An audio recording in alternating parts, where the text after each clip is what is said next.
ఏమో చెప్పండి. Hi friends, phone ఉంది కదా. హాయ్ ఫ్రెండ్స్, నమస్తే. హాయ్ ఫ్రెండ్స్, అందరికీ నమస్తే.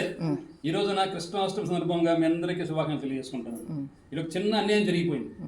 ఏమంటే వీళ్ళందరూ పండుగ రోజున మంచిగా ట్రెడిషనల్గా బట్టలు వేసుకొని అందరూ వీడియో తీసుకుంటే నాకు సడన్గా కెమెరా పెట్టి వీడియో తీసుకున్నప్పుడు నా బట్టలు చూస్తే చూడండి, టీ షర్ట్ వేసుకుంటే నా పండగకి ఎలా ఉంటారా? పండుగ అంటే ఎలా ఉండాలి? జుబ్బా వేసుకోవాలి, కుర్తా వేసుకోవాలి, ఇటు బుట్ట పెట్టుకోవాలి, ఇంత బాగా పద్ధతిగా ట్రెడిషనల్గా ఉండాలి. అలాంటి అవకాశం మాకు మా మేడం మిలేదు. ఇచ్చింటే తయారైండి వాళ్ళు ఎప్పటికే. నిరాహార దీక్ష చేస్తారా? నిరాహార దీక్ష అంటే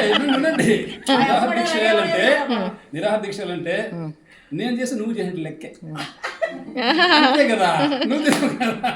ఇప్పుడు కెమెరా ఇప్పుడు నాకు తిప్పండి, నేను కుర్చీలో కూర్చోన్నాను, నాకు తిప్పండి. చెప్పండి ఫ్రెండ్స్, ఇప్పుడు నాకు అన్యాయం జరిగినట్లు కాదా? 200 రూపాయల చీర, ఓ కాలం జాకెట్, ఓ కాలం అంటే ఈ జాకెట్ 30 సంవత్సరాలు అయింది. ఈ జాకెట్ వేసుకున్నాను.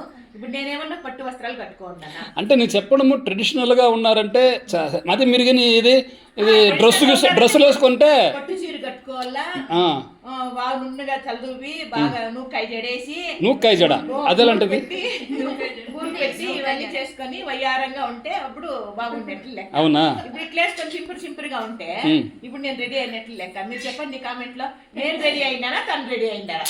ఇది మన చిన్న వీడియో నచ్చితే లైక్ చేయండి, షేర్ చేయండి, సబ్స్క్రైబ్ చేయండి. నమస్తే. ఓకే.